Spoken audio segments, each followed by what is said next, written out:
नमस्कार, न्यूज यात्रामध्ये आपलं स्वागत। सोलापूर जिल्ह्यातील कुर्डुवाडी येथील अवैध मुरुम उपसा प्रकरण राज्यभरात गाजलं। मिनिस्टर आपके साथ बोल रहा हूँ, मैं आपको आदेश देता हूँ कि वो रुकवाओ और आप जाओ और तहसीलदार को बताओ कि अजित पवार जी का फोन आया था, डिप्टी चीफ मिनिस्टर ने मुझे कहा।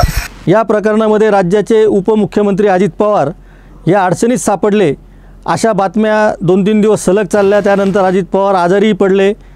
आजारी पडल्यानंतर अजित पवारांचा हा आजार राजकीय आहे अशी सुद्धा विधानं झाली आणि विशेषतः अजित पवार आता या सगळ्या प्रकरणामध्ये अडचणीत आले, म्हणजे दुसऱ्या भाषेत ग्रामीण भाषेत सांगायचं तर गोत्यात आले असं चित्र रंगविण्यात आलं किंवा तसं चित्र निर्माण झालं। अजित पवारांचं या सगळ्या प्रकरणात कुणीही समर्थन केलेलं नाही, आपणही करत नाही आहे। पण मुळामध्ये या निमित्तानं एक प्रश्न निर्माण झालेला आहे की आता अजित पवारांचं एक उदाहरण आहे, पण अजित पवारांसारखे अनेक नेते अधूनमधून अडचणीत येतात असं माध्यमं सांगत असतात।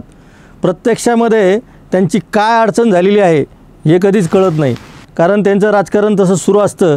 या अजित पवारांच्या आता परत आल्यानंतर आपल्याला लक्षात येईल। हे फक्त अजित पवारांपुरतंच नाही, मग ते दुसरे कोणतेही नेते असतील, ते जेव्हा जेव्हा एखाद्या प्रकरणामध्ये अडचणीत येतात किंवा असं म्हटलं जातं की ते अडचणीत आलेले आहेत, तर ती अडचण नेमकी काय असते हेच कळत नाही। उदाहरणार्थ आपण अजित पवारांचं घेऊ, पण हे सगळ्या नेत्यांना लागू होत आहे। त्यामुळे असं होऊ नये की अजित पवारांनाच टार्गेट केलं जात आहे, अजित पवारांनाच असं केलं जात आहे असं त्यांचे समर्थक म्हणत आहेत। तर त्यांना हे लक्षात आलं पाहिजे की 70,000 कोटींचा सिंचन घोटाळ्याचे आरोप झालेले अजित पवार राज्याचे पुन्हा उपमुख्यमंत्री होतात आणि ज्यांनी तो आरोप केला त्यांच्यासोबतच ते राज्याच्या मोठ्या विकासाचं स्वप्न घेऊन आपल्या कार्यकर्त्यांना सांगतात की मी विकासाच्या प्रश्नावर आपल्या काकांचा पक्ष सोडून भारतीय जनता पक्षासोबत आलो आणि नरेंद्र मोदी हेच आता हा विकास करू शकतात। जे नरेंद्र मोदी त्यांच्याविषयी असं बोलतात की 70,000 कोटींचा सिंचन घोटाळा झालेला आहे। त्यामुळं अजित पवार खरं तर त्या सिंचन घोटाळ्यातच आज अडचणीत आले होते। मागे एकदा त्यांनी धरणामध्ये काय करायची भाषा केली होती, लहान मुलं जसं म्हणतात, तर तसंही ते बोलले होते। त्यावेळेस अजित पवार अडचणीत आले होते। याहीपूर्वी पत्रकारांच्या तोंडात दंडुके घालायला पाहिजे असं नांदेडला ते एकदा बोलले होते। त्यावेळेस राज्यभरातील पत्रकार संघटना त्यांच्याविषयी उफाळून आल्या होत्या। त्यावेळेस असं म्हटलं होतं की अजित पवार अडचणीत आले आहेत। आताही सोलापूरचं प्रकरण घडलं, ते सगळा व्हिडिओ व्हायरल झाला। सगळ्यांनी कर्तव्य तत्पर ज्या अधिकारी आहेत अंजली कृष्णा त्यांची बाजू घेतली आणि अजित पवारांच्या विरुद्ध तिथल्या जिल्हाधिकाऱ्यांनी अहवाल दिला। त्याही वेळेस असं म्हटलं गेलं की अजित पवार अडचणीत आले आणि अजित पवारांनी नेहमीप्रमाणे साळसूतपणे येऊन माध्यमांनाच उलट प्रश्न केले की मी अडचणीत आलो असं। तिथं जाऊन तर कोणी विचारलंच नाही, पण त्यांनी सरळ सांगितलं की मी आजारी होतो। त्यांच्यावर कोणत्या डॉक्टरांनी उपचार केलं त्याचं त्यांनी नावही सांगितलं, वाटलं तर तुम्ही त्यांना फोन करा असंही त्यांनी सांगितलं। नेमकं अंजली कृष्णाच्या प्रकरणानंतरच अजित पवार आजारी पडले, 2-3 दिवस ते आलेच नाही। मध्ये काय राजकारण झालं, भारतीय जनता पक्षाच्या काही नेत्यांनी त्यांची बाजू पण घेतली आणि त्यांची चूक झाली असंही सांगितलं। म्हणजे एका बाजूनं चूक झाली असंही सांगायचं, दुसऱ्या बाजूनं त्यांची बाजू पण घेतलेली आहे। त्यामुळं नेमकं काय झालं हेच लोकांना कळेन असं झालेलं आहे। आता सगळ्यात महत्त्वाचा विषय तो आहे की असे जे काही हेडिंग येतात तर माध्यमांना साधारणपणे विनंती करावी वाटते की खरोखर काही लोक खरोखर अडचणीत आलेले असतात, मग ते काही दिवस जेलमध्ये जातात, काही दिवस चौकशीला सामोरे जातात, काही दिवस त्यांच्या राजकारणामध्ये मोठी विघ्न येतात। अशी जर काही घटना असेल तर ती व्यक्ती अडचणीत आली अशी हेडिंग द्यायला हरकत नाही।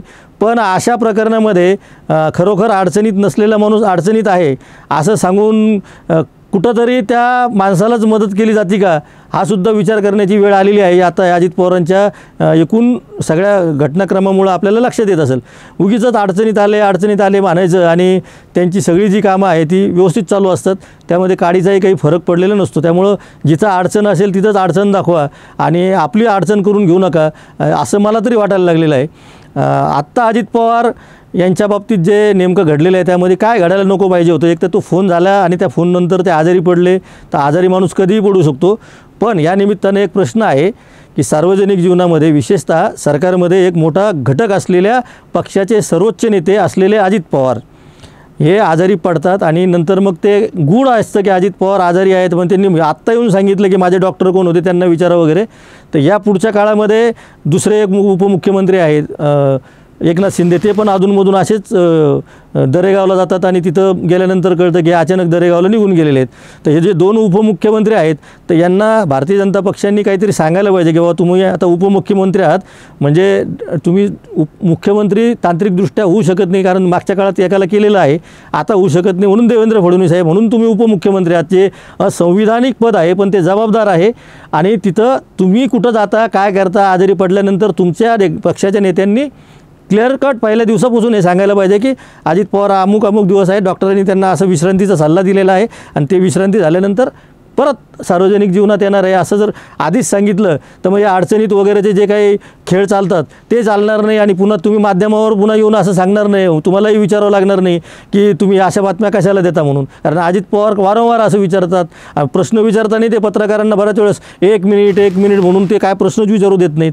त्यामुळं अजित पवारांनी आधी ऐकून घेत जावं आणि मग उत्तरं द्यावीत, ही पण त्यांच्याकडनं अपेक्षा करायला काही हरकत नाही.